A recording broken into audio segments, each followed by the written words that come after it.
주의에 기초한 구약 성경 해설 이 책으로 2년 동안 구약 성경 창세기부터 말라기까지 구약의 가장 핵심적인 내용들을 신속하게 소개하고 있습니다.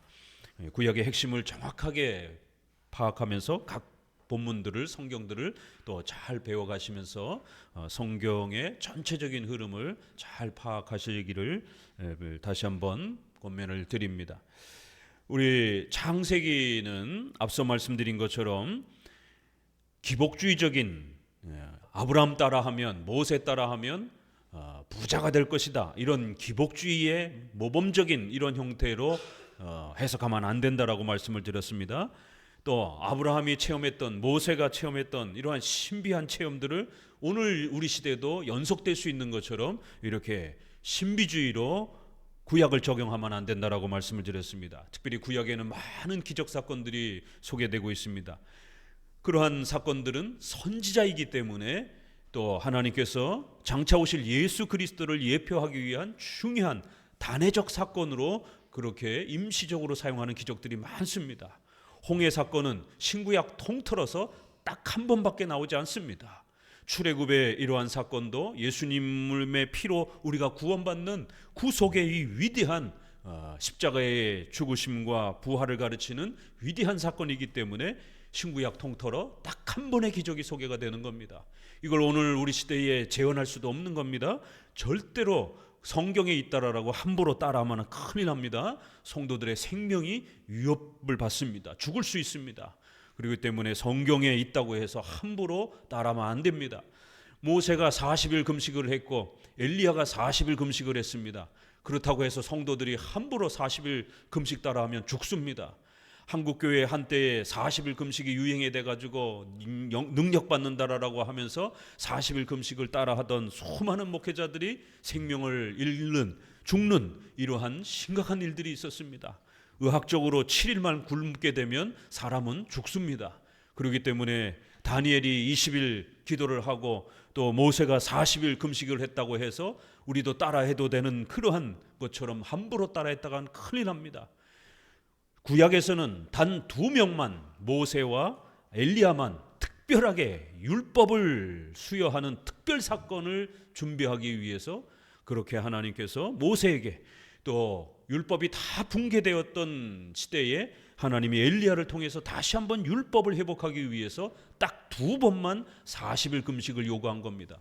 그 구약에 수많은 선지자들이 있었지만 40일 금식을 요구하지 않았습니다. 성도들이 절대로 따라하면 안 됩니다. 신약에서는 오직 예수님만이 40일 금식을 했고 12사도 그 누구에게도 40일 금식을 시키지 않았습니다.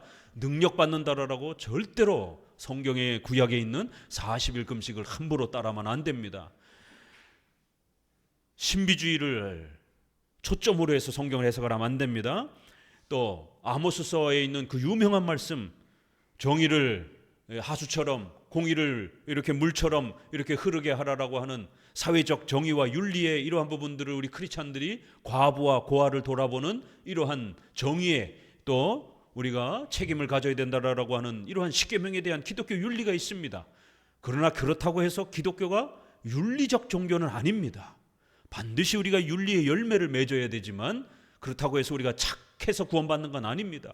구약에도 오직 이신칭이, 오직 예수 그리스도를 믿음으로 오실 예수님을 바라보면서 믿음으로 구원받은 것입니다.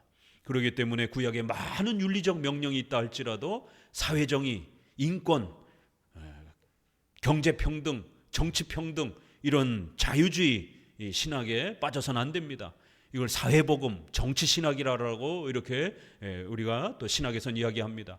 성경을 그렇게 모세가 출애굽한 거를 갖다가 독재와 가난으로부터 백성들을 탈출시킨 것이다. 그래서 독재를 타도하고 경제적 평등과 권력의 평등을 출애굽 사건을 통해서 마련한 것이다. 자유주의 신학자들은 이렇게 해석을 합니다. 출애굽 사건을 사회정의를 펼친 걸로 이렇게 해석을 합니다. 큰일 납니다. 그렇게 해석하면. 출애굽 사건은 장차 오실 예수 그리스도의 죽으심과 부활을, 우리의 구속의 위대한 죄사함을 가르쳐주는 모형적 사건이지, 이게 경제적 평등을 독재에서부터 탈출하는 그러한 사회정의를 가르치는 게 아닙니다. 반드시 우리 16세기 종교개혁자들이 가르쳐줬던 것처럼 성경 전체는 창조주 하나님과 구속주 하나님이라고 하는 이 두 개의 큰 기둥으로 보셔야 된다라고 말씀을 드렸습니다. 또 한편으로는 구속주 예수님, 구원자 예수님 중심으로만 또 너무 신구약을 오직 예수님 중심으로만 이렇게 해석해도 안 됩니다. 신구약 모든 부분을 갖다가 특별히 구약 모두를 예수 믿고 구원받는 이러한 예수님에 대한 모형과 비유로만 해석하게 되면 지난주에 설교했던 오늘 우리 시대의 이러한 정치의 문제, 이런 우리가 기도했는데도 불구하고 그 기도 응답이 주어지지 않고 오히려 교회를 핍박하는 이러한 진보 정부가, 좌파 정부가 들어섰을 때 우리 성도들이 이걸 어떻게 받아들이고 어떻게 이해해야 되는가? 그저 예수님만 부르짖고 예수님 예수님 이러고만 있으면 되는 겁니까? 아니에요. 구속주 예수님의 그 가르침으로는 이 부분을 설명할 수가 없습니다. 창조주 하나님의 이 내용을 가르치고 설명을 해야 됩니다.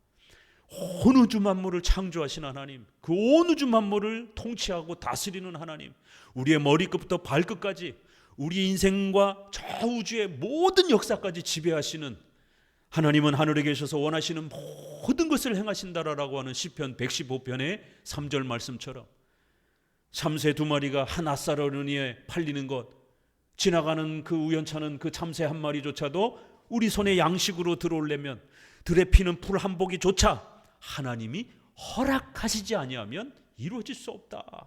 이 마태복음의 유명한 머리털까지 세신받고 계신다라고 하는, 우리의 머리털까지 전부 언제 자라야 되고 언제 떨어져야 되는지 이 모든 것까지 하나님의 허락이 없이는 절대로 이 세상에 그 어떤 것도 일어나지 않는다라는 겁니다. 이렇게 하나님의 절대 창조와 하나님의 절대 주권자 되신 창조와 작정, 섭리의 역사, 그래서 불신자들의 역사, 우주 역사 전체를 하나님이 어떻게 통치해 가시는가? 하나님은 왜 악인들을 이 땅에 존재하게 하시는가? 하나님은 왜 아담의 타락을 허락하셨는가? 왜 악인들이 더 오래 사는가? 김일성, 김정일 이런 사람들 다 악인들은 왜 이렇게 오래 사는가? 이 땅에 왜 악은 이렇게 창궐한가? 왜 하나님은 빨리 악을 없애지 않는가? 이런 모든 부분들은 창조하신 분도 하나님이요, 이제 때가 되어 하나님의 때에 종말의 심판을 이루실 분도 하나님이신 것입니다. 구원 얘기만 하면 안 되는 겁니다. 심판 얘기도 해야 되는 겁니다. 하나님 앞에 죄를 범하면 당장 벌을 받는 사람도 있지만 또 그의 생애 동안에 반드시 벌을 받는 사람도 있고, 또 그의 생애가 악인인데도 불구하고 잘 먹고 잘 살고 죽었어요. 그렇지만 그가 이제 최후의 종말에 육체가 부활되어 영원히 지옥의 형벌을 받는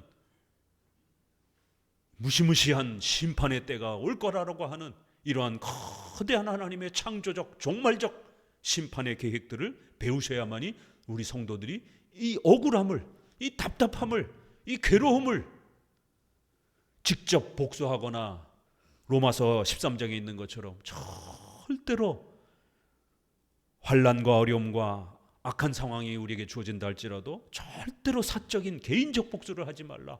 복수는 하나님의 것이다 라고 이렇게 말씀하시면서 하나님께 맡기라라고 이렇게 설명을 합니다. 이렇게 하나님의 통치의 전능함을, 작정과 섭리를 우리 가슴에 담아야 억울함이 해소가 되는 거예요. 사람만 바라보면 억울해서 미칩니다. 분노와 화가 삭히지 않아서 술과 담배와 온갖 중독에 빠져서 인생을 망치게 됩니다. 잠을 자도 생각이 나오고 눈을 떠도 생각이 나고, 인생은 억울한 일을 당하게 되면 결국 그 분노가 치솟아서 견딜 수 없어서 자신을 해야든지 남을 해야든지 이러한 심각한 위험에 빠지게 됩니다.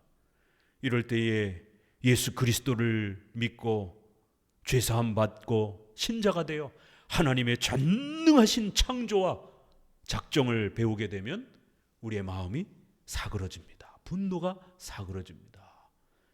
하나님께 맡기라는 겁니다. 그래서 때로는 구원에 대해서도 우리가 가르쳐야 되지만 때로는 어떻게 심판하시는지, 하나님은 이 세상을, 인생들을 어떻게 지배하고 다스리는지에 대한 하나님의 주권과 섭리를 잘 배워야 마음이 사그러드는 거예요. 지금 당장은 이해가 안 돼도 하나님께 맡기고 하나님의 심판을 의지하고 살아가는 겁니다. 우리가 원할 때 심판하는 게 아닙니다. 하나님이 원할 때 심판하시는 것이에요. 이러한 심판주 되시는 하나님을 생각하면 오늘을 다시 이겨내고 살아갈 수 있는 겁니다. 화를 삭힐 수 있는 것이에요. 그 우리 앞에 있는 나의 적과 나를 괴롭힌 사람을 보면 화가 나지만 그 사람이 존재하는 것조차도 하나님의 계획과 뜻 속에서 있는 겁니다.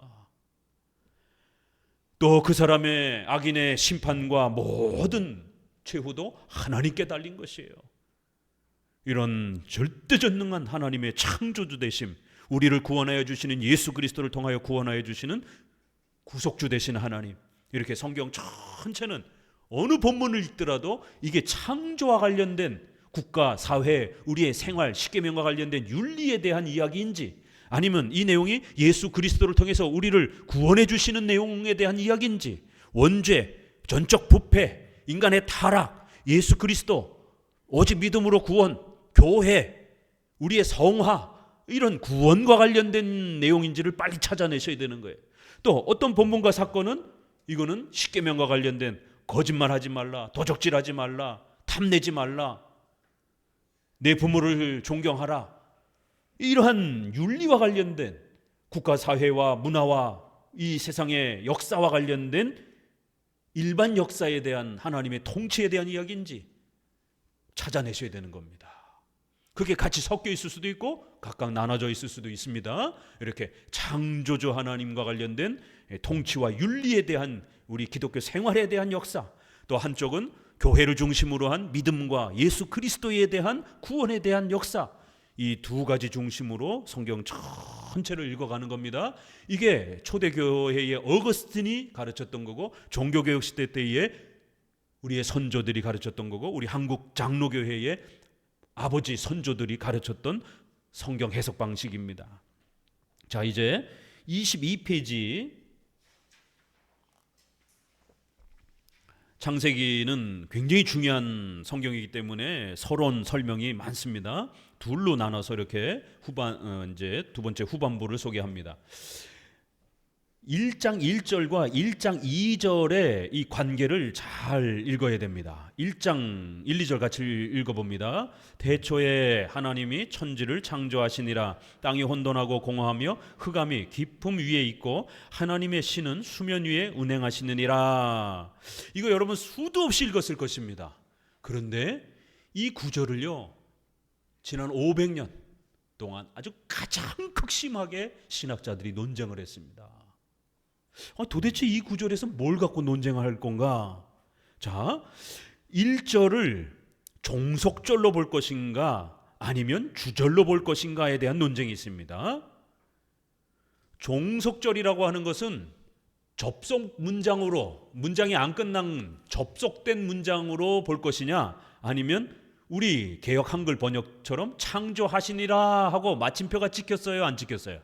마침표가 찍혔죠? 문장이 끝난 거예요. 주절, 하나의 문장으로 끝난 거예요. 근데 종속절이면 두 절이 아직 안 끝나고 이렇게 서로 연결되어 있는 겁니다. 접속 표현으로.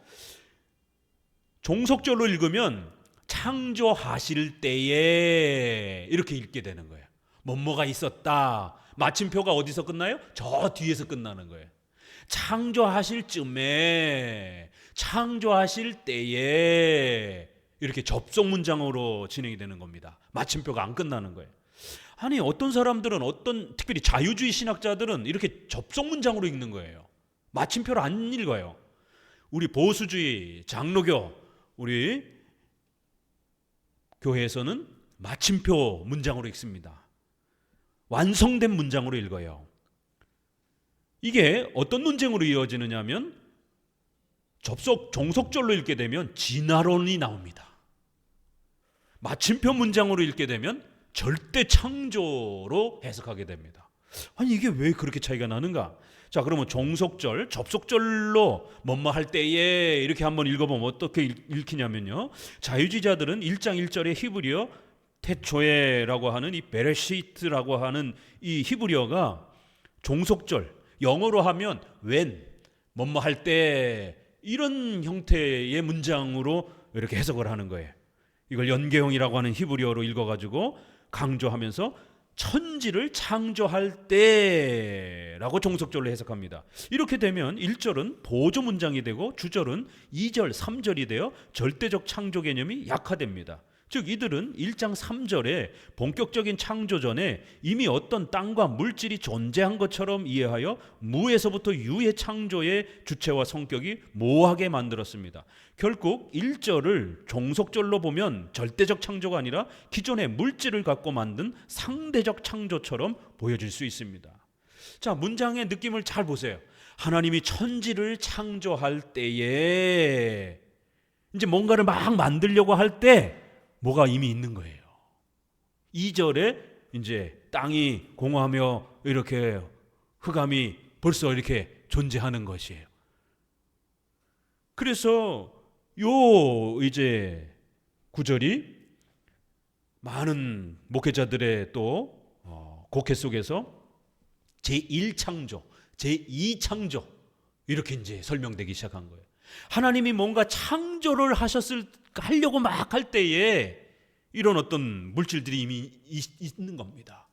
그러니까 기존의 영적인 창조를 먼저 했는데 이게 실패를 해가지고 물질적인 창조를 땅과 흙과 물과 이런 물질적 창조를 다시 했다라는 1단계, 2단계 창조로 읽게 됩니다. 이게 자유주의 신학자들이 1단계, 2단계 이러한 창조로, 그래서 기존의 창조가 이미 있는 것처럼, 그래서 하나님이 기존에 있는 것에서 뭔가를 다시 만드는 이런 형태. 그래서 이제 이거를 결국 이단들이 확장을 하면서 결국 1창조, 2창조로 이렇게 해석을 해나갑니다. 자, 주절, 절대적 창조로 이 문장을 읽으려면 어떻게 해야 되느냐면, 개혁주의는 1장 1절의 히브리어의 이 태초에를 절대형, 마침표가 찍힌 그러한 완성된 문장으로, 독립된 문장으로 해석합니다. 이렇게 되면 현재 번역대로 태초에 하나님이 천지를 창조하셨다, 처음 땅과 하늘을 만드신 것이다 라고 이렇게 선포를 하는 겁니다. 이렇게 되면 현재 이렇게 번역대로 천지 창조를 하셨다라고 하여 창조의 절대성과 고유성을 강조하는 형태가 됩니다. 1절의 창조의 서론처럼 소개되고 본격적인 설명은 2, 3절부터 시작되는 형태로 보는 것입니다. 하나님이 혼우주 만물을 만드셨다. 어떻게 해요? 이제 2절, 3절에서 구체적인 그러한 창조의 각 모습들이 소개가 되는 거예요. 그러니까 1절은 전체 창조를 한마디로 먼저 선언을 하는 겁니다. 각 날은 이제 그 다음 절부터 이제 이렇게 세분화되는 겁니다. 1절에서 3절은 각각의 의미를 제시하기 위한 독립된 주절 문장으로 보는 것입니다. 그래서 히브리어 원문도 이렇게 완성된 문장으로 되어 있습니다. 영어 번역도 보게 되면 in the beginning에서 태초에 해서 the earth 마침표가 있죠. 그래서 번역 성경을 이렇게 보다가 이게 마침표가 있는 것과 없는 것과 어마어마한 차이가 나는 겁니다. 마침표가 없는 1장 1절 말씀을 보게 되면 이거 자유주의자들이 번역했구나 라고 눈치챌 수가 있는 겁니다. 이 영어 성경에도 이렇게 좋은 번역 성경은 마침표가 찍혀 있습니다. 자, 이외에 제2창조설이라는 개념은 1장 1절을 주절로 보기는 하지만 개혁주의적 창조 개념과 다른 이단적 창조 개념이기 때문에 주의해야 합니다. 자, 이단들이 자유주의 해석과 우리 보수주의적 해석을 또 섞어가지고 1, 2창조를 주장을 한 겁니다. 많은 이단들이 창세기 창조 장면을 소개하면서 제2창조설 또는 중조설이라 해요. 이거를 이렇게 중복해서 창조가 되었다, 간격을 두고 창조했다, 이렇게 해서 여러 표현이 있습니다. 이들은 1장 1절을 제1창조로, 1장 2절을 심판, 1장 1절에 창조를 했는데 이게 실패를 한 거예요. 그래서 흑암이 이게 가득하고 땅이 혼돈하고 막 뒤죽박죽 돼 있는 게 심판을 받은 상태처럼 이렇게 하는 거예요. 그리고 3절을 재창조하는 첫째, 둘째, 셋째 날 이렇게 보기도 합니다. 또 그러나 영적인 창조를 먼저 했고, 아까 자유주의자들처럼 이제 창조를 시작할 때에 이미 벌써 뭐가 준비가 되어 있는 것처럼 이렇게 해서 물질적 창조를 하는 것처럼 또 이렇게 합니다. 자, 이렇게 섞으면 어떤 해석이 나오냐면 태초에 하나님은 이미 창조를 한번 했었는데 마귀가 타락하여 창조가 망가졌기 때문에 하나님은 제2의 창조인 우주를 만들어 사탄을 가두셨다는 것이다. 따라서 이들은 귀신이나 사탄을 쫓아내는 것이 구원의 핵심처럼 말합니다. 자, 이거 어디서 많이 들어봤죠? 귀신 쫓아내는 게 구원이에요. 그래서 기도원이라든가 한국교회의 60, 70년대, 80년대 얼마나 이 축기가 많았습니까? 귀신을 내쫓는 게 구원이에요. 그래서 막 사람을 패면서 때리면서 이 안찰 기도라 그러잖아요. 그래서 기도원에 사람들이 많이 죽었습니다. 그래서 이 뭐 PD 수첩이라든가 이런 TV에서 많이 그걸 고발하기도 했고요. 이 귀신 내쫓는다고 막 그러면서 멍이 퍼렇게 시퍼렇게 들 때까지 때리고, 그리고 귀신이 쫓아내면서 구원받았다라고 그러면서 신약에 귀신 내쫓는 것을 재현하려고 하는 이제 이러한 형태의 신비주의를 표방한 것이죠. 바로 성락교회 김기동 목사가 이거를 주장한 겁니다. 바로 그래서 선한 영적 창조를 했는데 그 영들이 일부분이 타락을 한 거예요. 그래서 그 타락한 영들을 가두려고 인간을 만든 거라는 거예요. 그래서 인간 안에 악한 천사가 들어와 있다라는 거예요. 그래서 그 악한 천사를 축기를 통해 가지고 쫓아내야 된다라는 겁니다. 자, 축기 누가 하나 보세요. 십자가 이렇게 들고 로마 카톨릭 신부들이 라틴어로 막 외우면서 성수 뿌리고 드라큘라 이런 거 보게 되면 축기 전문으로 하는 퇴마사들이 있잖아요. 이 이단들 속에서도 이런 퇴마사들이 굉장히 많습니다. 그럼 과연 우리 기독교 역사 속에서는 이런 퇴마 행위를 해왔는가? 하지 않았습니다. 그저 성도들의 병의 치료를 위해서 성도들이 간절히 기도할 뿐이에요. 신약에서처럼 어떤 목회자가 사도가 전권의 능력을 가지고 사도들은 기도하는 사람마다 다 귀신을 내쫓았습니다. 왜요? 그때는 예수님이 계셨기 때문에, 아직 성경이 완성되지 않은 시대였기 때문에, 예수님이 십자가에 죽으시고 부활하기 전이었기 때문에, 또 예수님이 부활하시고 난 이후에 사도들에게 그 모든 권능을 부여하신 그런 때였기 때문에 사도들만이 그런 권능을 행한 겁니다. 사도들 외에 일반 성도가 그렇게 막 축기를 행했는데 막 귀신이 다 내쫓아지고 막 이런 경우 별로 없습니다. 엉성하게 그 스게아와 이 아들들이 따라하다가 귀신이, 아주 거기 재미난 표현이 있어요. 내가 바울도 알고 베드로도 안다. 그래서 바울과 베드로는 무서워서 우리가 도망 다닌다. 근데 너까지 건 뭐야? 이래가지고 여러 귀신이 덤벼 들어가가지고 완전히 귀신에 씌어가지고 그 스게와와 그 아들들이 아주 그냥 망가지는 이런 모습을 보게 됩니다. 1세기 당시에도 어설피 귀신 내쫓는다고 덤볐다가 오히려 귀신한테 해를 입어가지고 어마어마한 고통을 당하는 이런 경우들이 나타납니다. 사도들은 이 사람이 귀신 들렸는지 안 들렸는지 다 분별을 합니다. 근데 오늘날 목회자가 이 사람이 귀신 들렸는지 안 들렸는지를 어떻게 합니까? 막 영이 분별이 되면은 귀신 들린 게 보입니까? 근데 왜 다 못 쫓아요? 그러면 이 세상에 있는 모든 귀신을 쫓아야 될 것 아닙니까? 사도들은 다 내쫓았습니다. 근데 왜 오늘날 목회자들은 못 내쫓느냐 말이에요. 귀신을 내쫓고 이런 현상들은요, 중들도 합니다. 무당도 합니다. 실제로 그런 일이 벌어집니다. 왜요? 사탄이 장난치기 때문에 실제로 그런 일이 일어납니다. 그래서 사람들이 속는 겁니다. 와, 사람이 멀쩡해졌어. 귀신이 나갔나 봐. 와, 이 사람 대단해. 이러면서 고승이라라고 이렇게, 예? 중이 지나가다가 이 집에 무슨 조상 귀신이 있습니다. 이런 이야기들 하잖아요. 그 옛날에 가게에 흐르는 저주를 끊어야 된다. 조상의 억울한 귀신들이 우리 크리스찬 집안에 이렇게 머물러 산다. 그래서 반드시 그 귀신을 쫓아내야 그 집이 복을 받고 구원을 받는다. 이 가게에 흐르는 저주를 끊는다라고 하는 이 설교가 전국에 유행이 됐습니다. 책도 어마어마하게 팔렸고 나중에 그 목사님이 이단으로 정죄됐어요. 그리고는 본인이 회개하고 자기 책 전부 다 없애버리고 기존 교단으로 들어오겠다라고 반성하면서 책 판 돈으로 구제하고 다시는 그런 활동하지 않겠다라고 개종했어요. 그런데 이미 그 책을 읽고 그런 목사들 불러다가 기도원 원장들 불러다가 집회하고 은혜 받았다라고 이런 분들은 뭐가 됩니까? 본인은 개종해가지고 이단 논쟁이 휘말리니까 결국 다 때려치고 그거 잘못된 거다라고 반성했는데 여전히 한국 교회는 가게에 흐르는 저주를, 귀신을 내쫓아야, 조상 귀신 내쫓아야 된다라고. 아니 뭐 무당입니까?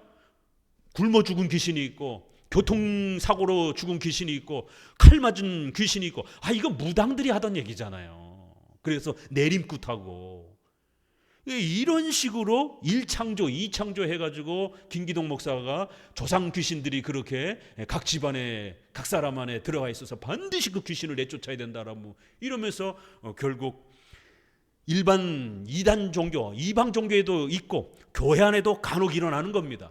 이건 성령의 역사가 아니라 그냥 모든 세상 속에 사탄이 장난하기 때문에 그런 일이 일어나는 겁니다. 그럼 목사님, 그럼 귀신 들린 이런 부분이 그러면은 우리는 어떻게 됩니까? 하나님께 간절히 기도해야 되는 거죠. 목사도 기도해야 되고 성도들도 기도해야 되고, 그러면 하나님의 은혜 속에서 치료가 되기도 하고, 사도 시대의 사도들과 같은 권능은 없다라는 겁니다. 근데 마치 목사가 기도논장이 그걸 자기가 다 가지고 있는 것처럼 그 사람한테 가서 기도받으면 귀신이 다 내쫓아지는 것처럼 이러한 절대적 그런 행위는 없다라는 겁니다. 그리고 과거에 60년대 70년대 오늘날로 보면 정신분열, 우울증, 공황장애 이런 다양한 정신질환들을 귀신 들렸다라고 해서 한국교회에서 어마어마하게 그거를 성도들을 위험에 빠뜨리고, 병원 가서 약 먹고 치료하면 얼마든지 금방 다 회복될 거를 교회 안에서 그냥 집단으로 귀신 들렸다라고 막 손가락질하면서 안찰기도 하면서 두들겨 패고, 이런 아주 샤머니즘적이고 미신적인 이런 행위들이 한국 교회 안에 60년대 70년대 또 지금까지도 얼마나 성도들에게 큰 피해를 입히고 있습니까? 얼마든지 병원에 가면 그런 정신분열이라든가 이런 부분들 치료받잖아요. 그러니까 이 정신분열 현상과 귀신 들린 거를 구별하지 못해가지고 그냥 무조건 다 귀신 들린 거다라고 이렇게 취급하는 이런 시대가 있었던 거예요. 그럴 때 그 교리를 어디서 갖고 왔느냐면 이런 1창조 2창조, 창세기 1장 2절을 어떻게 해석하느냐에 따라서 이렇게 달라진 겁니다. 절대로 1장 2절에 창조가 두 번이 돼갖고 이렇게 악한 영을 사람 몸에다가 이렇게 쑤셔놓고, 그래서 사람 몸이 더럽고 추악한 것처럼 인간의 그런 모든 경제활동, 국가, 정치, 가정, 인간이 행하는 모든 육신적인 거는 귀신에 쓰여가지고 행하는 거기 때문에 다 더러운 것이다라고 하는, 교회 생활만 깨끗하고 우리 성도들의 의식주와 관련된 국가, 가정, 사회, 학교에 이런 모든 생활은 다 더러운 것이다라고 하는 이원론이 여기서 나오는 겁니다. 정말 조심하셔야 됩니다. 우리 크리스천들은 교회에서도 거룩하지만 우리의 삶에서도 우리 성도들이 거룩한 삶을 살 수 있는 것이에요. 예수님이 우리의 영혼만 구원해 준 게 아닙니다. 우리의 장차 육체까지 부활시켜 줄 겁니다. 절대로 육체를 더럽다라고 무시하고 함부로 대하면 안 되는 겁니다. 그러니까 귀신 내쫓으려고 막 20일 40일 금식 기도를 하고 막 몸을 학대하는 거예요. 이 몸은 더러운 거니까. 이런 금욕주의, 극단주의, 이러한 심각한 이원론이 1장 1절 2절을 어떻게 해석하느냐에 따라 달라집니다. 자, 창세기 1장 1절에서 1장 30절도 아주 독특한 동사가 나옵니다. 창세기 1장은 하나님의 위대한 창조의 역사와 인류의 시작을 소개하는 중요한 내용이 담겨 있습니다. 성경 계시를 소개하는 창조의 이 첫 장면에 동사의 형태가 매우 특이합니다. 성경 자세히 읽으셔야 돼요. 한 문장 한 단어 한 단어 아주 곱씹으면서 읽으셔야 됩니다. 즉 직접 명령 형태로 말씀하지 않고 간접 명령문 형태로 말씀하셨습니다. 개역 성경은 하나님이 가라사대 빛이 있으라, 빛이 있었고, 땅이 있으라, 땅이 있었고, 나뉘게 하리라, 묻히 드러나라, 과목을 내라, 번성케 하라, 종류대로 내라, 모두 직접 명령으로 되어 있어요. 그 이제 우리 젊은 청년들은 영어를 열심히 배우셔야 되는 겁니다. 그래서 영어 성경이라든가 이렇게 조금만 확장하면, 또 영어를 모르시는 분들은 우린 번역도 이제 다양한 번역들이 있기 때문에 여러 번역 성경들을 골고루 이렇게 보시기 바랍니다. 이제 저희는 한글 성경을 중심으로 해서 우리 한마음교회는 설교를 하고 있습니다. 왜냐하면 개역 성경은 좀 많이 의역이 돼가지고 조금 이렇게 원문에서 좀 이렇게 벗어난 그런 표현들도 많고, 오히려 옛날에 사용했던 우리 한글 성경이 훨씬 더 원문에 정확하게 이렇게 번역이 되어 있습니다. 근데 이제 이 한글 성경은 한문투가 많아가지고 조금 읽기가 어려서 그렇지 설교용어로는 좀 더 정확한 한글 성경으로 수요일날 주일날 사용하고 있습니다. 자, 이렇게 직접 명령으로 되어 있어요. 그런데 영어 성경과 히브리어 성경을 보게 되면 간접 명령으로 되어 있습니다. 직접 명령은 권위적이고 강압적이고 아랫사람을 향하여 복종적으로 명령하는 방식입니다. 주로 군대에서 많이 사용하죠. 물론 하나님은 창조주요 주인이시기 때문에 직접 명령으로 말씀하실 수 있습니다. 그러나 원문은 창조의 중요한 동사들이 간접 명령형으로 구성되어 있습니다. 예를 들면 창세기 1장 3절의 이 표현은 칼비완료 단축형으로서 간접 명령문 형태입니다. 직접 명령을 사용하지 않은 것은 명령의 대상이 없기도 하지만 오히려 하나님의 간절한 자기 소원과 마음을 더 강조하며 피조물에 대한 인격적 배려와 사랑을 더 충만하게 표현하기 위함이었습니다. 즉 이 구절은 하나님의 자기 소원을 직접 명령으로 표현하여 비스타 있어라는 창조적 명령을 포함하면서도 이 표현 안에는 간접 명령적인 비스타 있기를 내가 원한다, 있는 것이 좋다, 있기를 바란다, 이러한 의미도 포함하면서 하나님의 소원이 강력하게 담긴 거예요. 그러니까 참 독특한 표현을 썼어요. 이게 우리 표현에는 별로 이런 표현이 없습니다. 그러니까 히브리어에서는 간접 명령을 쓰게 되면 이 말하는 사람의 그 소원과 말하는 사람의 그 간절한 소망을 더 드러내고 싶을 때 간접 명령을 씁니다. 이렇게 직접 명령은 좀 이렇게 세잖아요. 그런 표현보다도 간접 명령을, 이렇게 우회적인 명령을, 부드러운 명령을 쓰게 되면 그 말하는 사람의 마음의 소원을 아주 더 간절히 말하고 싶을 때 이런 간접 명령을 씁니다. 영어로 이것도 번역을 하자니 영어에서는 그저 let's go 정도, 이렇게 영어에서도 go 하는 것과 let's go 이렇게 좀 다르잖아요. 영어에서도 간접 명령은 let's go 이렇게 쓰기도 하는데 이 히브리어를 온전히 번역해내지 못합니다.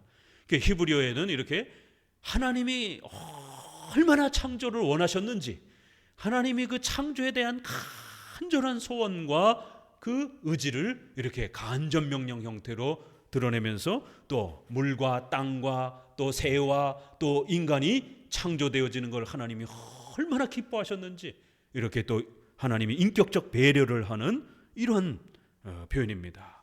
그냥 비사 있으라 라고 이렇게 번역해도 돼요. 갑자기 비사 있어줄래? 이러니까 굉장히 좀 어색하죠.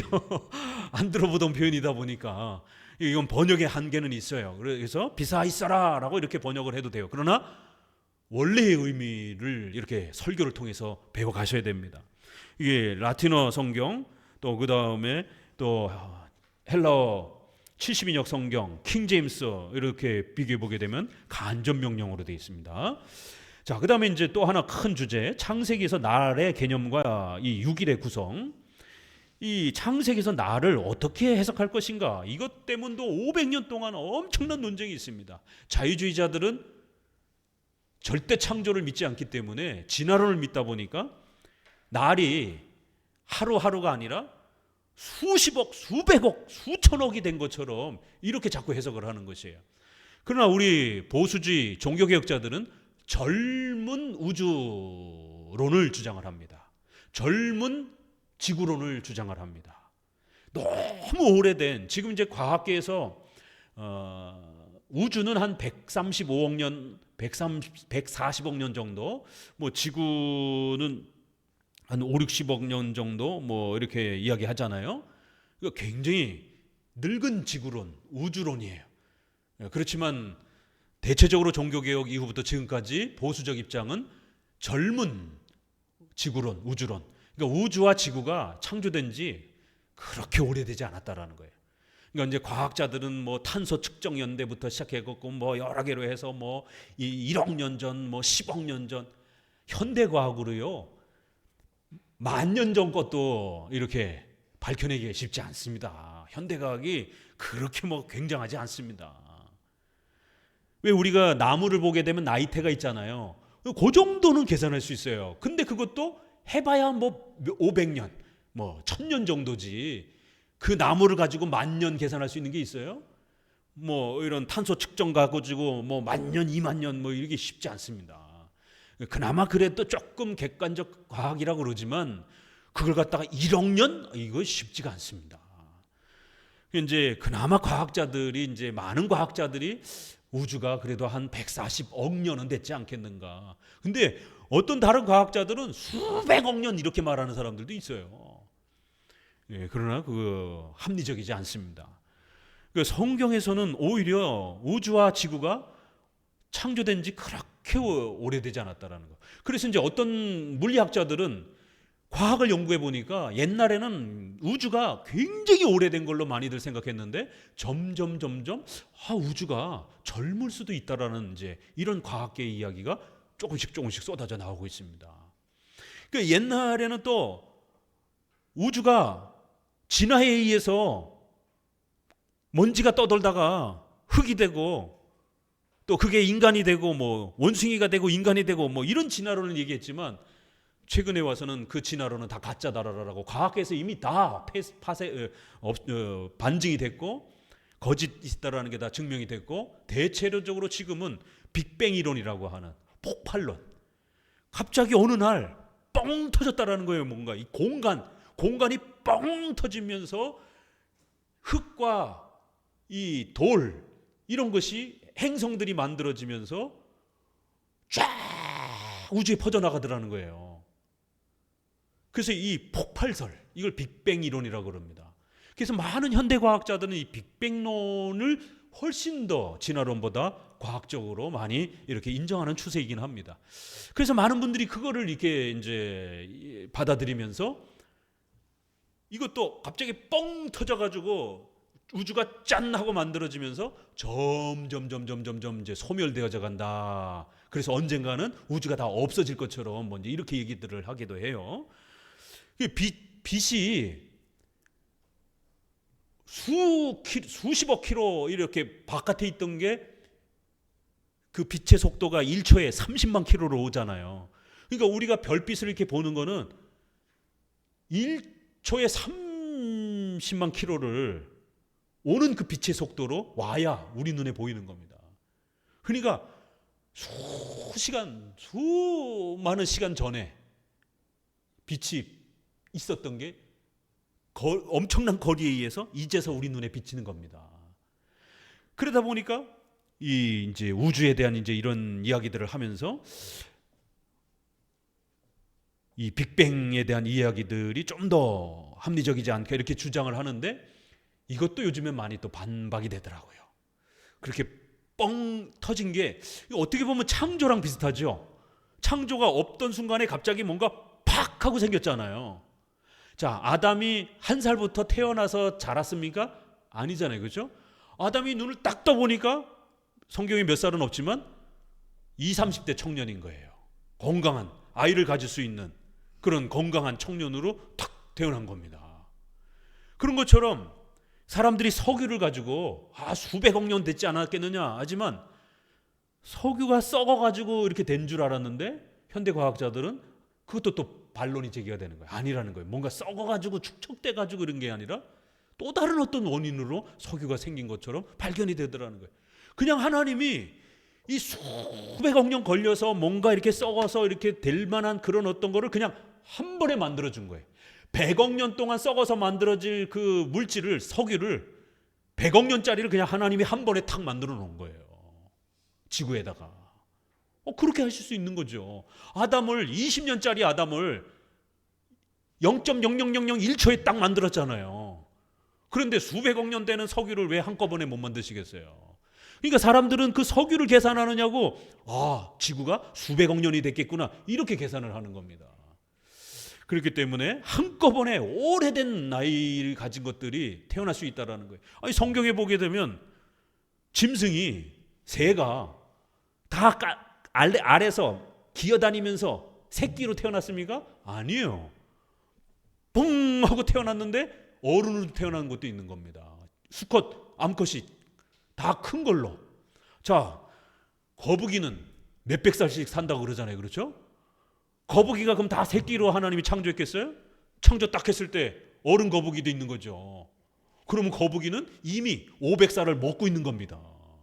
그럼 우리가 500살 계산해가지고 지구 나이가 500살 됐구나 이러면 안 되죠.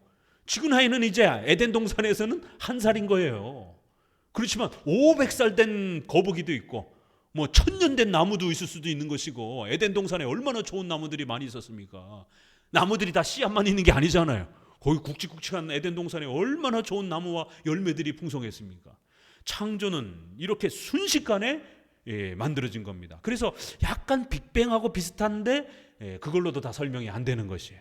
그래서 이제 어떤 과학자들은 빅뱅도 다 믿을 수가 없다라고 이제 이렇게 해서 현대 과학이 아직은 다 풀어내지 못한 겁니다. 자, 대체적으로 우리는 젊은 지구론, 우주론을 주장을 하는데요.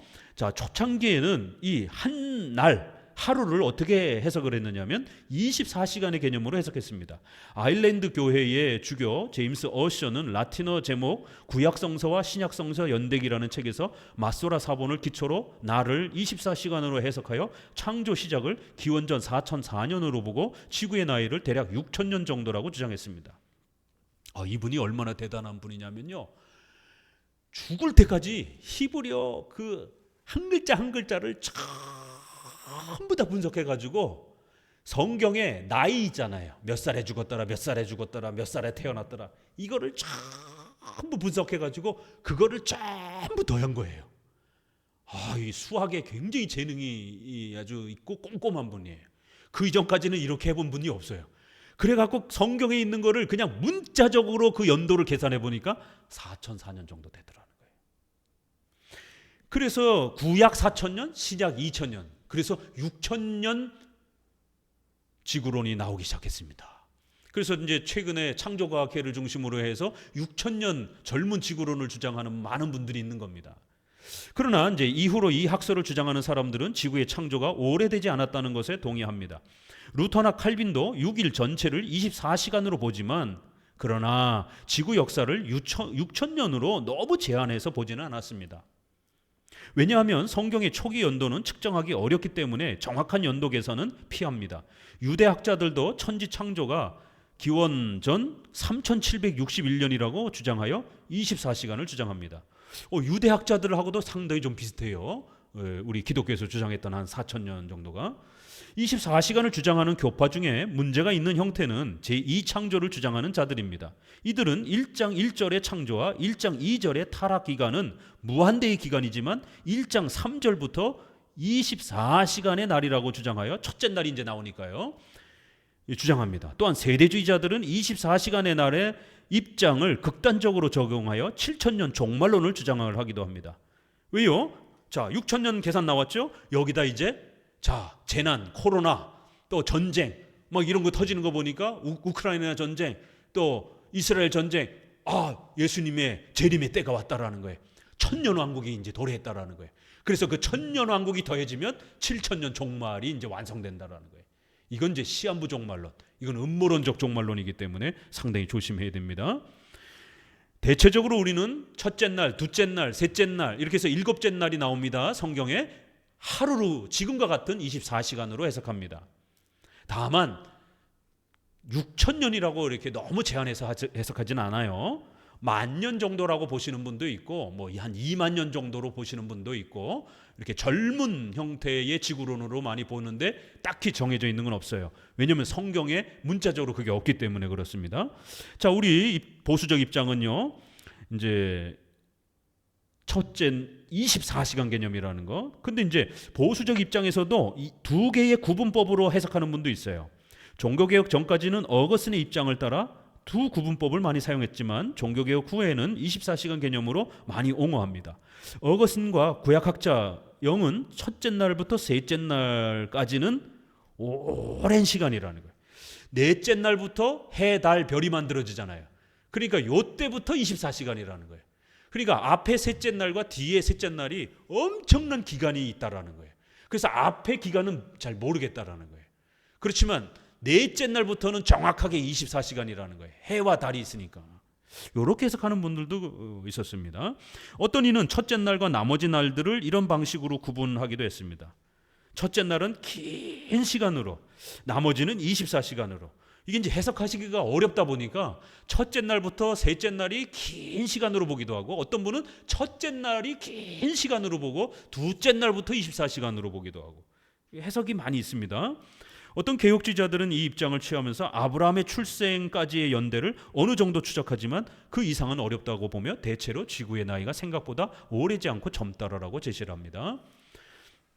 24시간 그리고 두 구분 정도 이렇게 우리가 존중하는 겁니다.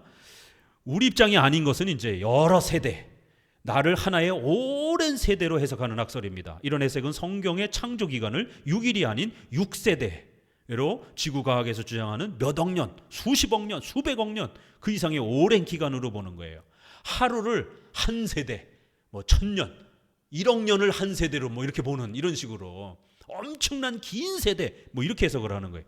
이 주장은 과학적 주장과 성경의 창조 간격을 일치시키려고 합니다. 특히 창조과학에서는 우주와 지구의 나이를 대략 6000년에서 10,000년으로 보려고 합니다. 이 외에도 6일을 하나의 추상적 의미나 문화적인 날로 이해하거나 오랜 기간으로 보는 입장도 있습니다. 자, 일반 과학자들 입장은, 지질학자들은 지구의 나이를 45억 년 정도, 또 우주를 137억 년 정도 이렇게 봅니다. 이거는 이제 과학 물리학적 입장이고, 적어도 우리 신앙적 입장은 24시간의 개념으로 본다라는 거. 특별히 이제 이 태어났다 아들이다 아브라함의 아들 이삭 이러잖아요. 그럼 아들이라는 이 단어가 성경에 보니까 히브리어로 벤이라는 단어인데, 이거를 자기 직계 후손 바로 아들한테도 쓰고 손주한테도 아들이라고 그래요. 성경은 여러분 자세히 보시게 되면 손주인데, 증손주인데 아들이라고 그래요. 역대기라든가 이런 데 보게 되면 선조들의 중간 이름을 싹 빼버려요. 우리 마태복음 1장 1절부터 14대로 이렇게 42 인물이 나옵니다. 근데 그 중간에 보게 되면 아들이 아니에요. 할아버지, 증손주, 저 한참 대가 저 밑에요. 근데 아들이다 이렇게 나옵니다. 그러다 보니까 제임스 우셔가 계산했던 연도별로 정확하게 4,000년 계산을 할 수가 없는 겁니다. 왜요? 아니 할아버지 정도 한 3대 4대만 건너떠도 한 100년이 훅 지나가잖아요. 그러니까 100년이 훅 비는 거예요. 근데 그거를 1년 단위로 계산할 수는 없잖아요. 그게. 그래서 문자대로 계산하면은 4,000년이지만, 그러나 중간에 아들이라는 단어를 손주나 증손주, 고손주한테도 막 쓰고 5대, 6대까지도 막 다음 손자들한테도 막 쓰기 때문에 100년, 200년 건너뛰는 거는 막 그냥 성큼성큼 막 건너뜁니다. 그래서 정확한 연도는 우리가 할 수 없다라는 겁니다. 대략 정도만 이렇게 파악하면 돼요. 6일은 도대체 어떻게 구성되었는가? 창조는 6일로 구성되어 6가지 창조의 주제가 소개가 됩니다. 6개의 창조 주제가 어떤 방식으로 구성되었는가에 대한 많은 해석들이 있습니다.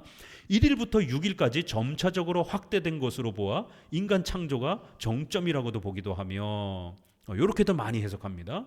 인간이 하이라이트라고 하는 이런 형태. 그 다음에 이제 아래와 같이 1에서 3일과 4에서 6일을 대조해가지고 1, 2, 3은 큰 공간을 만들어요. 그 다음에 4, 5, 6은 거기다가 채워 넣을 겁니다. 첫째 날 빛과 어둠이잖아요. 넷째 날 해, 달, 별을 채워 넣는 거예요. 1, 물과 궁창, 하늘. 물에는 고기, 궁창에 하늘에는 새, 공간에다 채워 넣는 거예요. 3일째 바다, 땅에는 생물, 짐승, 사람. 그래서 이것도 굉장히 그럴듯한 구조예요.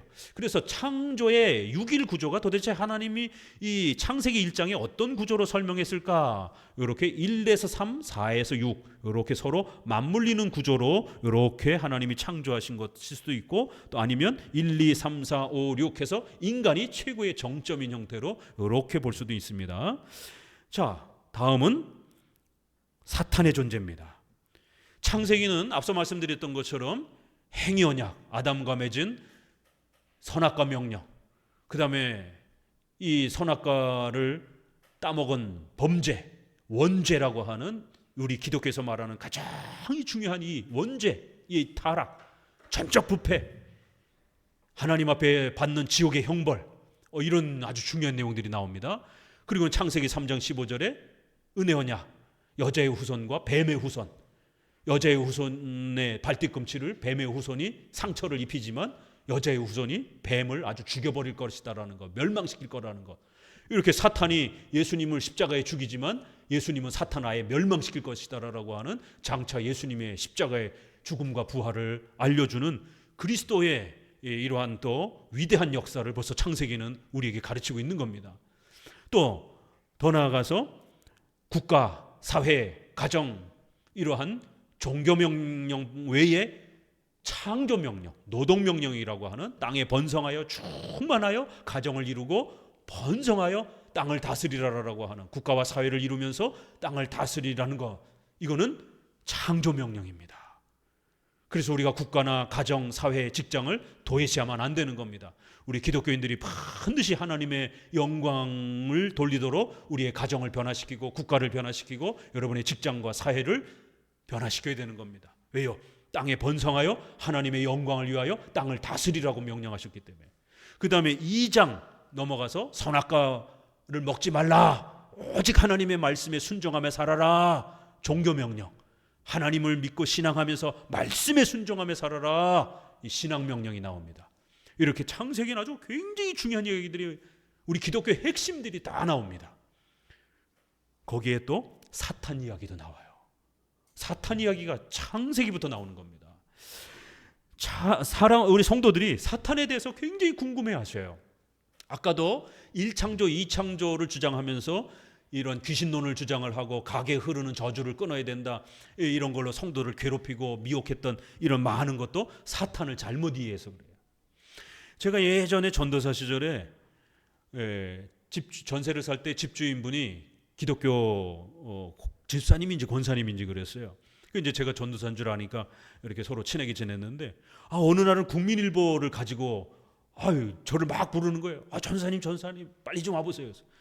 아주 신기한 게 국민일보에 실렸어요. 그래서 뭐가요? 그랬더니 이거 좀 보세요. 국민일보 종교면에 구름이 이렇게 찍혔는데, 이렇게 하나님 할아버지 모습 같은 이런 모습과 이쪽에 시커먼 구름이 괴물 모습처럼 이렇게 구름이 이렇게 찍힌 거예요. 그러니까 이제 이게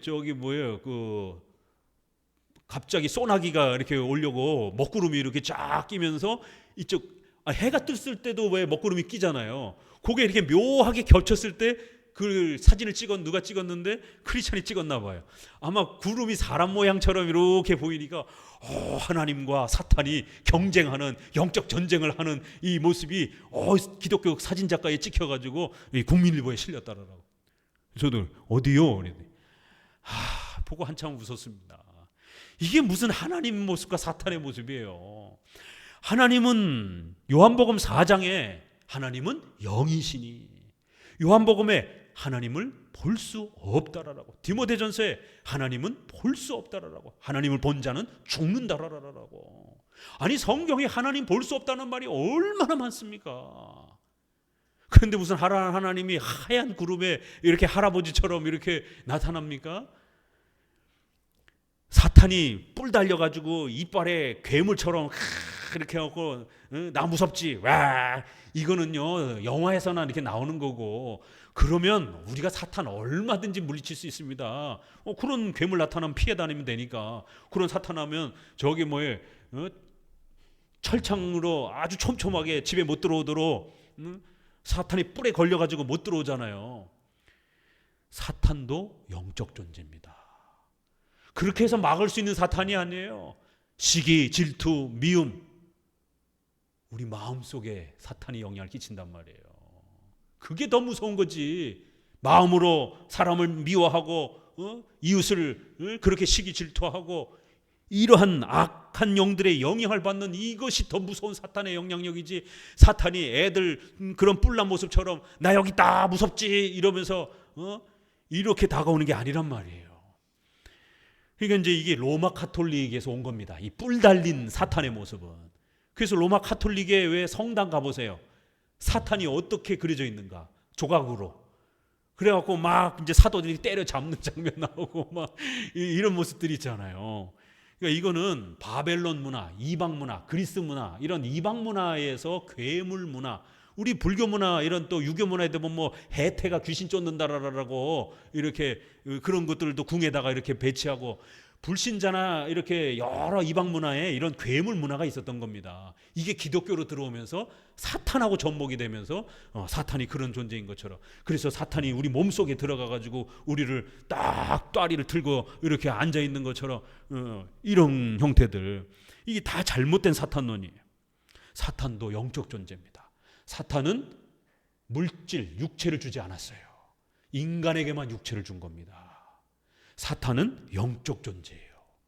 그래서 욥기서에 보게 되면 욥을 괴롭히고 욥에게 병도 들게 하고 욥의 재산을 빼앗도록 그렇게 적들을 충동시켜 갖고 적들이 쳐들어와서 욥의 재산을, 아들들을 막 죽이고, 이렇게 사탄은 돼지떼 2,000마리에게 들어가 가지고 짐승들의 이 정신을 지배해 가지고 그렇게 막 호숫가로 빠져들어서 죽게 만들고.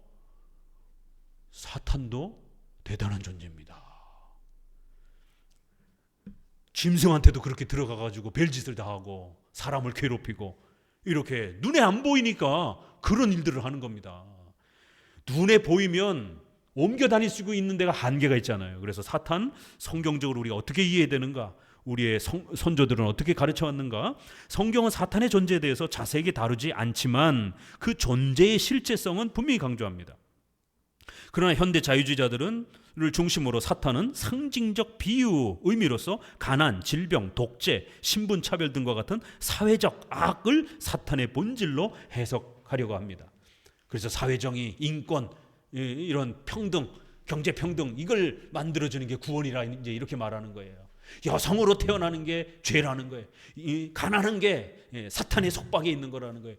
독재의 지배를 받는 게 사탄의 지배를 받는 거라는 거예요. 이런 식으로 해석을 하는 거예요.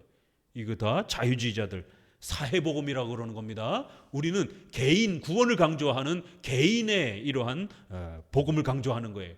영혼의 구원을 강조를 하는데 저들은 사회 구원을 강조를 하는 겁니다. 자유주의자들이. 사탄의 존재와 능력을 너무 강하게 주장해도 문제가 되지만 반대로 너무 소홀히 취급해도 문제가 될 수 있습니다. 성경의 설명을 따라 대략 다음과 같은 내용을 참고해서 성도들이 바르게 영적 싸움을 할 수 있도록 해줘야 됩니다. 자, 사탄이 마치 대단한 어마어마한 능력을 갖고 있어서 하나님과 맞상대를 하는 것처럼 그렇게 그림으로 구름으로 나타내도 안 되고요. 어디 감히 하나님 앞에 맞짱을 뜹니까, 사탄이. 욥기서 보세요. 벌벌벌벌벌 떴잖아요. 아합왕 죽일 때에 하나님의 그 천상의 장면 보세요. 아합을 어떻게 누가 죽일 거냐라고 하니까 악한 그 귀신의 영들이 와가지고 하나님 앞에 허락을 받잖아요. 우리가 거짓말로 한번 속여보겠습니다.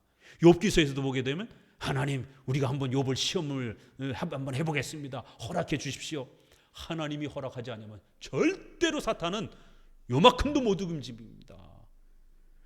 그렇기 때문에 우리 성도들이 이번 정치와 관련된 한국의 이러한 많은 아픔과 또 이러한 좌파 정부의 이러한 탄생에 대해서 고통스러워하고 괴로워하는 또 이런 부분에 대해서도 하나님의 절대 주권을, 작정과 섭리를 믿어야 마음이 평안해질 수 있습니다.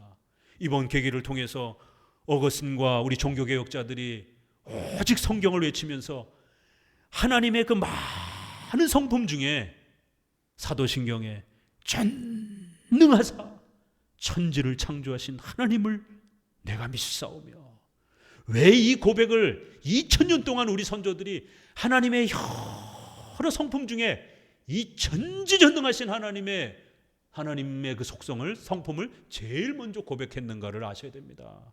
주기도문 수천 번, 수백 번 해놓고도 하나님의 전능하심을 제대로 잘 이해를 못한 거예요. 하늘에 계신 하나님, 그 하늘은 저기를 말하는 게 아닙니다. 비유적으로 하늘은 무섭고 두렵고 그런 공간이에요. 그래서 고대의 성경의 사람들은 하늘을 두려워하고 떠는 겁니다. 땅은 지저분하고 악한 것으로 이렇게 대비를 하잖아요. 하나님은 천지전능하시고 무섭고 두렵고 떨리는 하나님, 우리 아버지가 되신 하나님, 이렇게 고백하는 거예요. 그러한 전지전능하신 창조주 하나님, 하나님이 우리의 아버지가 되어주시고 하늘에 계신 우리 아버지여, 보세요. 창조주 하나님, 구속주 하나님. 사도신경을 주기도문을 수천 번 외웠음에도 정작 하나님의 절대 주권과 작정과 섭리가 무엇인지 제대로 배우지를 못한 겁니다. 이걸 제대로 배웠다라면 사탄도 하나님이 움직여야 움직여질 수 있는 겁니다.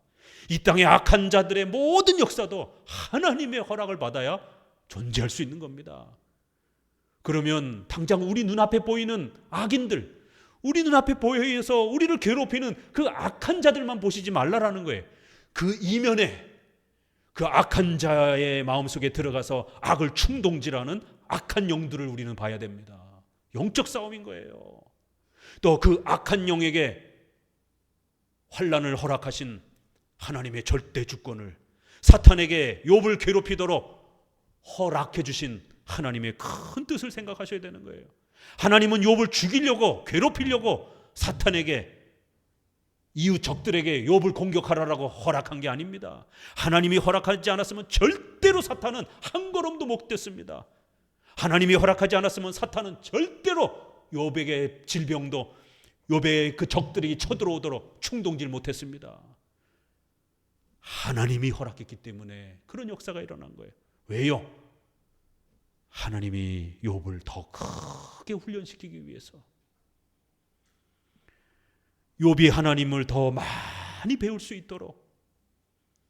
그래서 욥이 맨 마지막에 다시 회복되고 나서 40장 이후에 그런 고백이 있잖아요. 내가 과거에는 귀와 눈으로만 하나님을 이렇게 귀로만 들었지만 이렇게 이 고난을 겪고 나니까 이제 하나님을 눈으로 뵙는 것처럼 아주 분명하게 하나님을 알게 되었다라고 그렇게 고백하는 거예요. 하나님이 어떤 분인지를 더 깊이 배울 수 있도록 하나님은 사탄에게 욥을 공격하도록 허락하신 겁니다. 그 허락에 의해서 사탄은, 또 악한 자들은 욥을 공격한 거예요. 이 큰 역사를 보셔야 됩니다. 그러나 우리가 이 하나님의 허용적 작정, 하나님의 작정, 절대 주권을 고백한다고 해서 사탄과 인간의 그 악 자체가 하나님의 책임은 아니라는 겁니다. 그 악을 행한 건 분명히 인간의 책임인 거고 또 사탄의 책임인 거예요.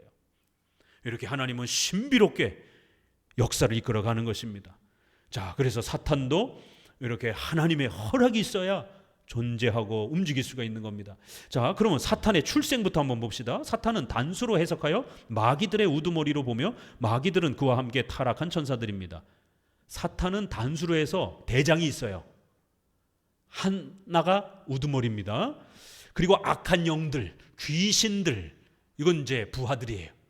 그래서 사탄, 마귀, 이렇게 표현하는 대장 노릇하는 게 있고, 악한 영들, 귀신들, 이렇게 또 따르는, 추정하는 자들이 있습니다. 사탄도 처음에는 선한 천사로 창조되었으나 어떤 이유인지 알 수 없지만 하나님을 거역하고 자신들의 의지로 타락하여 악한 천사들도 인격적 의지를 가진 피조물로 창조되었기 때문에 이들은 스스로 하나님을 버리기로 결정한 것입니다. 이들의 창조 시점은 대략 첫째 날로 보기도 하며, 타락은 사람이 창조 바로 그 시점, 전이나 후, 이렇게 해서 6일 그 시점에 일어난 걸로 봅니다. 왜 그러냐면 하나님이 아담을 창조하시고 인간에게만 언약을 주셨잖아요. 천사들에게는 언약을 주시지 않았어요. 사탄은 구원의 대상이 아닙니다. 처음에 타락 안 한 천사들은 하나님 곁에 있는 거고, 타락해가지고 떨어져 나간 악한 것들은 영원히 지옥의 벌을 받는 거예요. 구원의 기회가 없어요. 하나님이 인간에게만 언약을 맺었어요. 그래서 이제 구약학자들이 추론하는 것은 인간을 너무 높이 대우해 주니까 천사들 입장에서 어떤 천사들이 하나님 왜 우리한테는 이렇게 대우 안 해줍니까? 인간은 이 몸도 가지고 있고, 인간은 우리보다 아주 하찮은 존재인데 우리는 몸이 없기 때문에, 천사들은 영적 존재잖아요. 그러니까 훨씬 더 능력도 뛰어나단 말이에요. 그런데 이렇게 우리보다 더 부족한, 어떻게 인간을 이렇게 하나님의 형상으로 창조를 해가지고 하나님과 언약의 대상으로 맺고, 이거 너무한 거 아닙니까? 교만, 원망, 불평이 생겼다라고 추론할 수 있는 것이에요. 어디에도 이유가 없으니까 이 정도 이유는 괜찮고 해석할 수가 있습니다. 자, 계시록 12장 9절에 보게 되면 큰 용이 내어 쫓기니 사탄, 뱀, 마귀라고도 한다. 그의 사자들도 저와 함께 내어 쫓기니라. 이렇게 요한계시록에도 보니까 사탄이 쫓겨날 때 그 마귀라고도 하고 용이라고 하고 뱀이라고도 하는 이 대장 노릇을 하는, 왜요? 천사장이 있거든요. 천사들 중에서도 대장 노릇하는 천사장이 있습니다. 성경에 보게 되면 미가엘, 가브리엘 이런 천사장급이 있어요. 그래서 이 사탄도 천사장급을 하다가 타락을 한 거예요. 그러니까 천사 부하들을, 또 악한 영들을, 그 윗구절을 보게 되면 3분의 1 정도 이렇게 해서 상당히 많은 악한 영들을 또 그렇게 타락으로 이끌면서 악한 천사가 된 걸로 이렇게 봅니다. 자, 사탄의 이름, 많은 사람들이 오해하는 사탄의 이름은 루시퍼입니다. 그러니까 많은 분들이 사탄의 이름을 루시퍼 이렇게 많이들 부르고 있는데 이건 좀 잘못된 겁니다. 이것은 이사야 14장 12절에서 13절 아침의 아들 계명성이라는 표현을 사탄으로 해석한 데서 발생합니다. 계명성이라는 표현은 원문으로 헬렐. 그래서 히브리어 구약학자들이 이 사탄이 뭐하던 천사장인가를 추적을 했어요.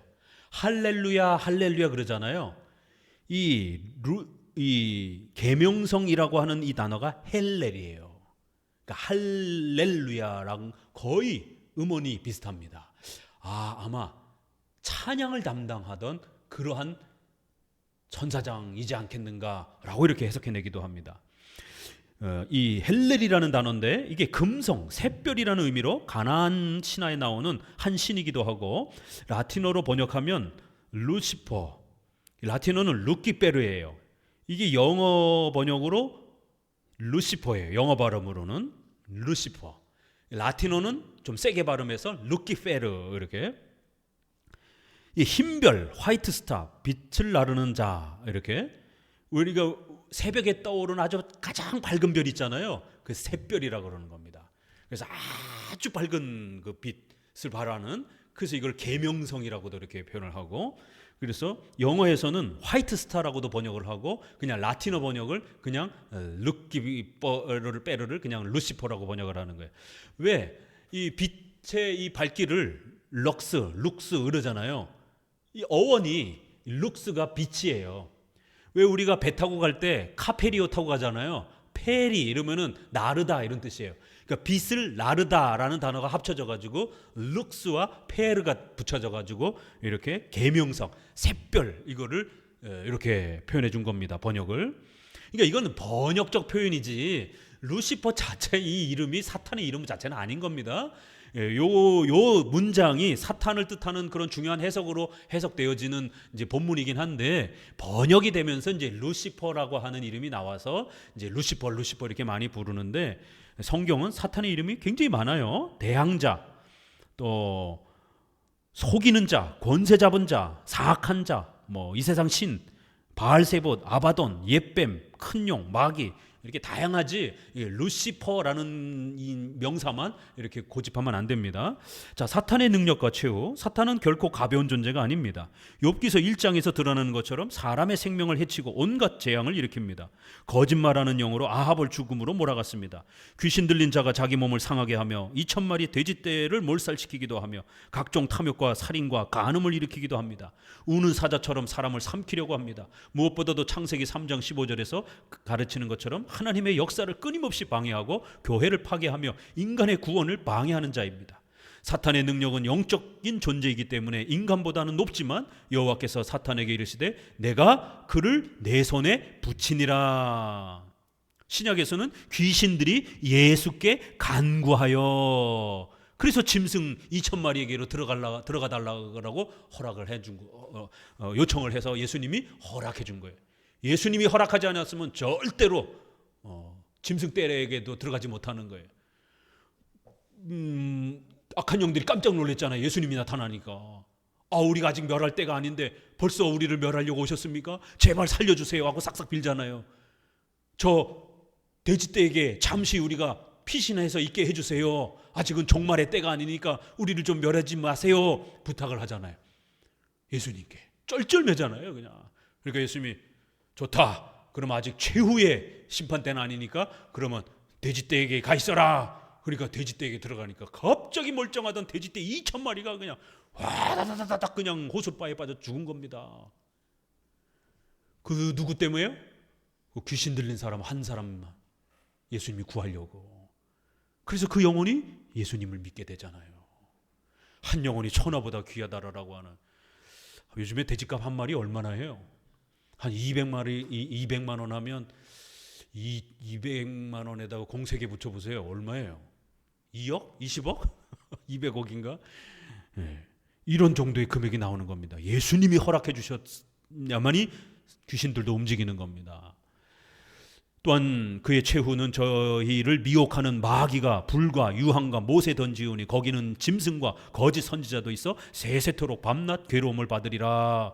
요한계시록 20장 10절에 이렇게 영원한 지옥의 형벌을 받을 거라고 성경은 경고하고 있습니다.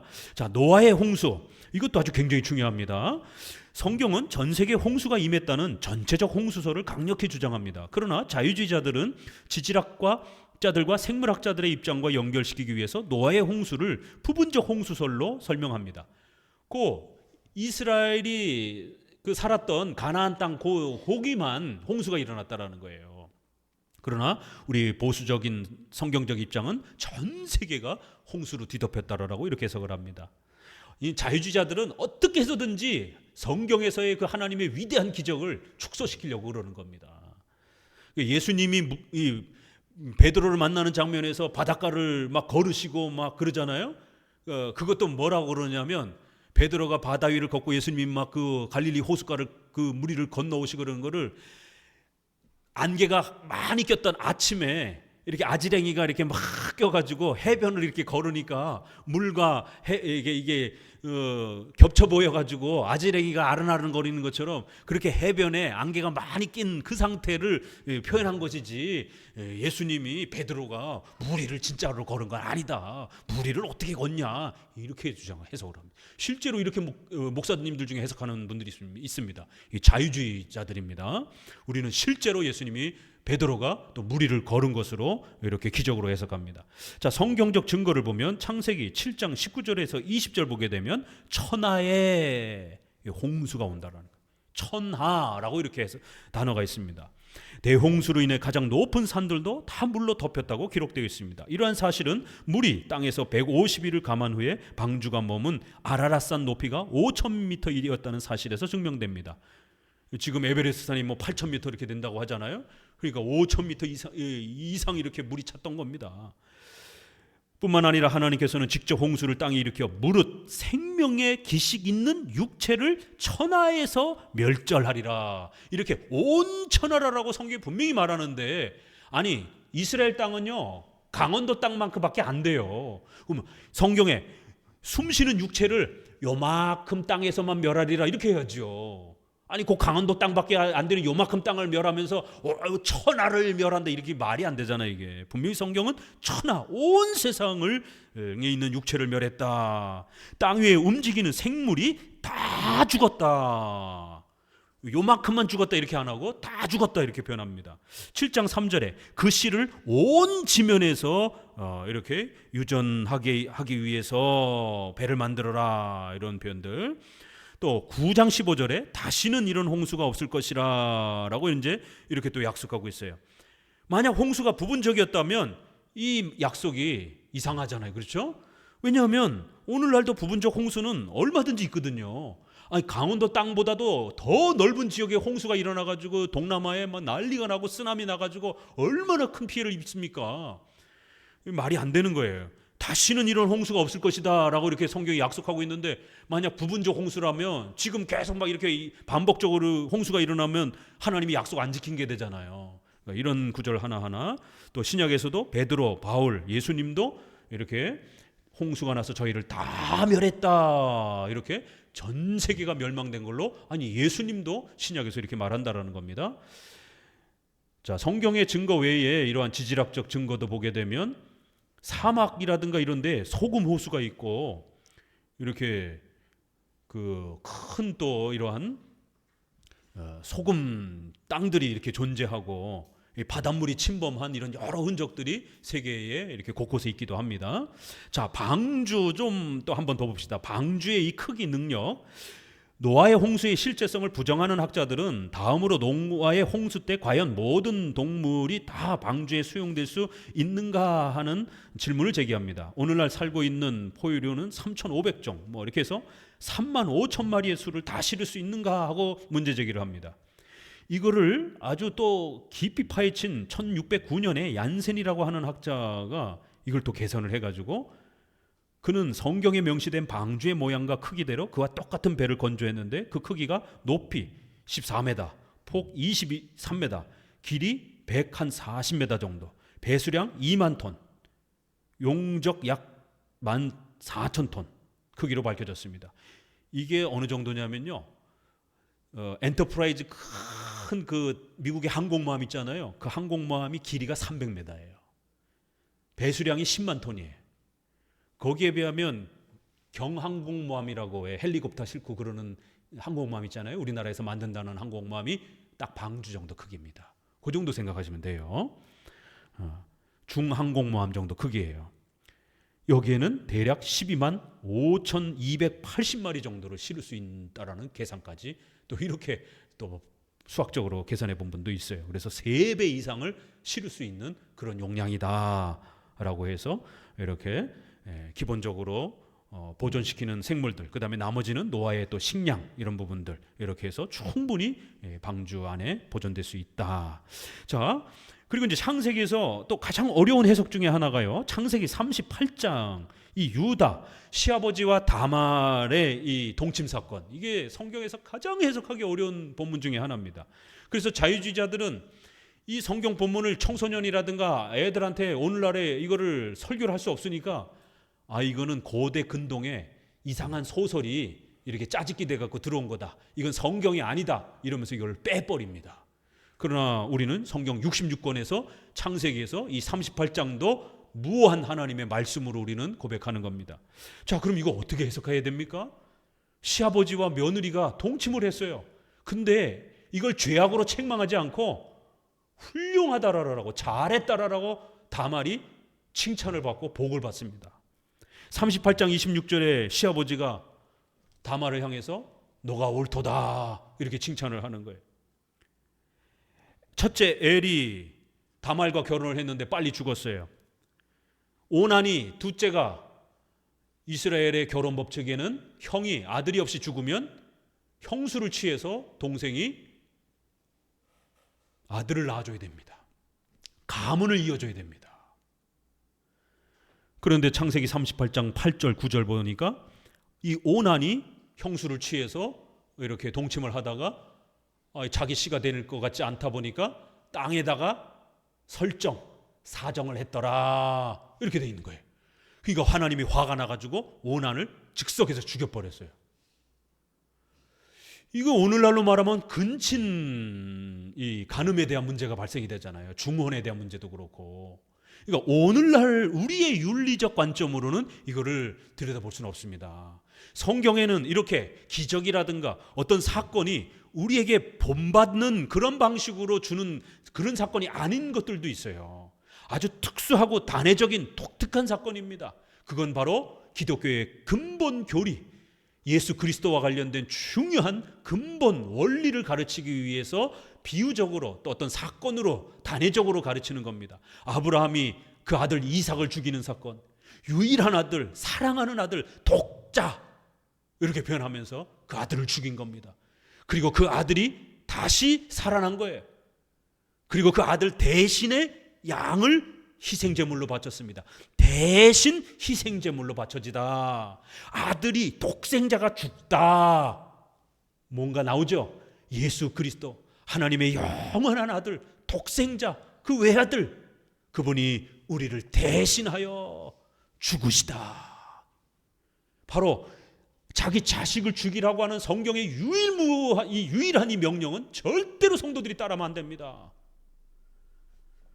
친족 살인이 됩니다. 이거는 현행법에 잡혀가요. 이것은 윤리적 규범이 아니라 신앙적 규범이에요. 장차 예수 그리스도 사랑하는 하나님의 아들이 오셔서 우리 대신 죽을 거라고 하는 독특한 십자가의 사건을 가르치기 위한 유일한 명령이지, 아브라함에게만 주신 명령이지 절대로 성도들에게 명령한 게 아니에요. 성도들에게는 장차 오실 예수 그리스도가 우리 대신 죽으실 것이다라는 것, 이것만 배우면 되는 겁니다. 시아버지 유다와 다말 사건도 마찬가지예요. 이거는 계속적으로 연속적으로 따라할 수 있는 그러한 신앙 윤리 규범은 아닙니다. 성경에는 분명히 따라해야 되는 윤리 규범들이 있어요. 그러나 이거는 신앙의 근본, 이러한 교리를 가르치기 위한 중요한 독특한 사건이에요. 자, 그러면 이거를 어떻게 해석해야 되는가 봅시다. 창세기 38장은 유다와 다말의 동침 사건을 다루기 때문에 자유주의자들은 비윤리적이며 성경으로서 권위가 없다고 주장합니다. 하지만 개혁주의는 이 본문을 고엘 제도, 히브리어로 고엘이라고 그래요. 이거를 계대결혼이라고 그럽니다. 형수를 취하는 거예요. 형이 죽었어요. 그래서 형이 죽으면 취수혼, 형수를 취해야 되는 거예요. 그래서 형사 취수혼이라고도 하고, 그래서 그 가문, 형의 집에 아들을 낳아서 가문을 이어주는 거예요. 그래서 형의 가문을 이어준다. 그래서 계대결혼, 대를 이어준다. 그래서 계대결혼, 자손 보존법이라고도 이렇게 표현을 합니다. 신약에서는 중단되었지만 구약의 이스라엘은 예수님이 오시기까지 장자를 통해서 후손을 보존해야 하는 자손 의식법을 가지고 있습니다.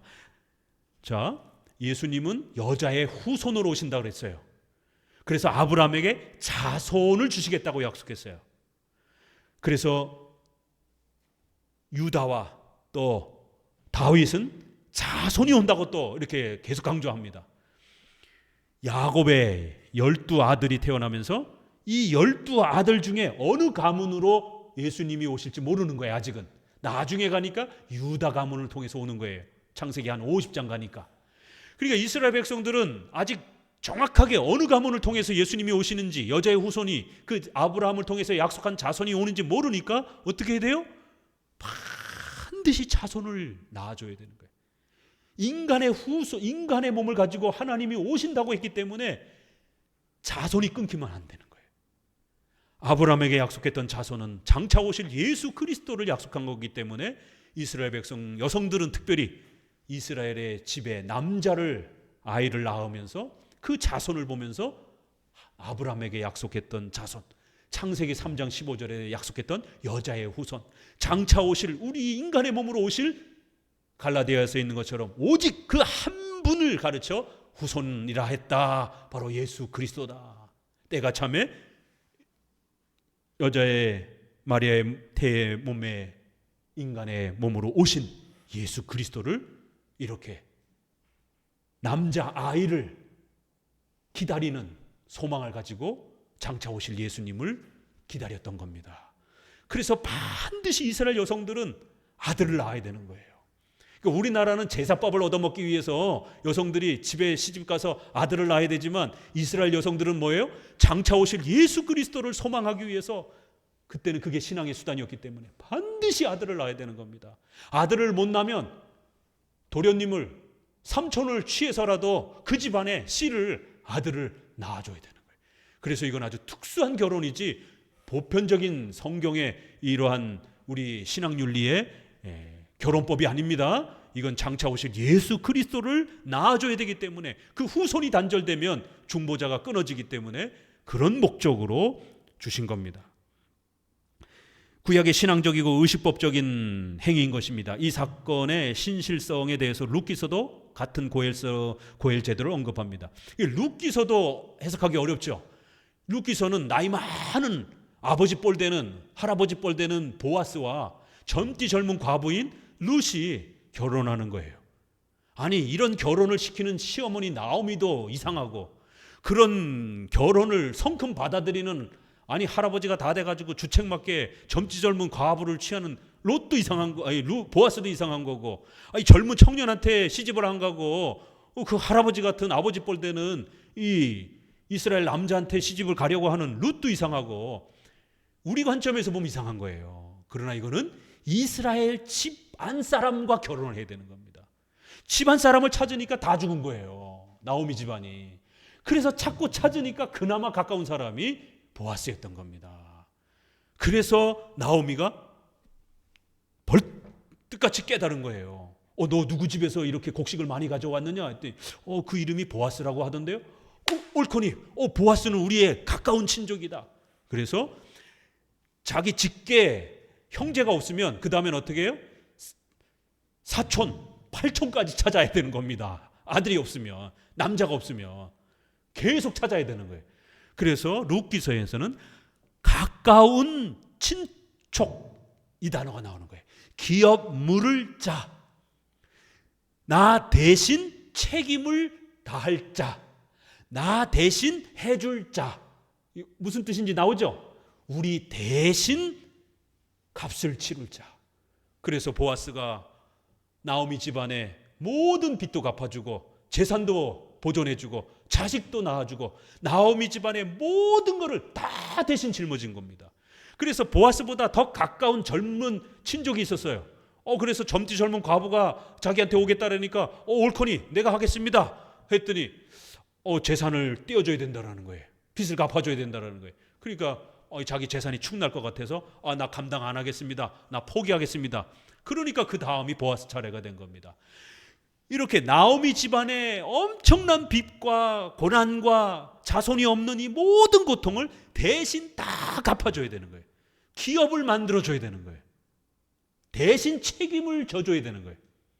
이게 장차 오실 예수 그리스도께서 우리의 모든 죄값을 대신 책임져 준다라고 하는 이런 고엘 제도가 나온 겁니다. 그래서 4장 12절 같이 읽어봅니다. 우리 다운표 있는 부터 여호와께서 이 소년 여자로 내게 후사를 주사 하시기를 원하노라. 말씀하여 유다의 자손은 베레스로, 베레스는 다윗으로, 다윗은 그리스도로 이어지는 계보를 확증하고 있습니다. 그래서 룻기서는 다윗의 선조들을 이렇게 이야기하는 겁니다. 그리고 마태복음 1장 1절은 아브라함과 다윗의 자손 예수 그리스도. 그리고 4명의 여자가 등장을 하죠. 기생 나합, 그 다음에 룻기가 조상으로 등장을 하는 겁니다. 이렇게 예수 그리스도의 족보로 룻기서를 해석해야 되지, 다말과 유다 시아버지와 다말 사건을 해석해야 되지, 이거를 우리 이 기독교 윤리 개념으로 접근하면 안 됩니다. 이건 절대로 따라하면 큰일 나는 그런 내용입니다. 자, 오늘은 여기까지 이렇게 창세기의 아주 중요한 굵직굵직한 부분들을 설명해 드렸습니다. 기도합니다.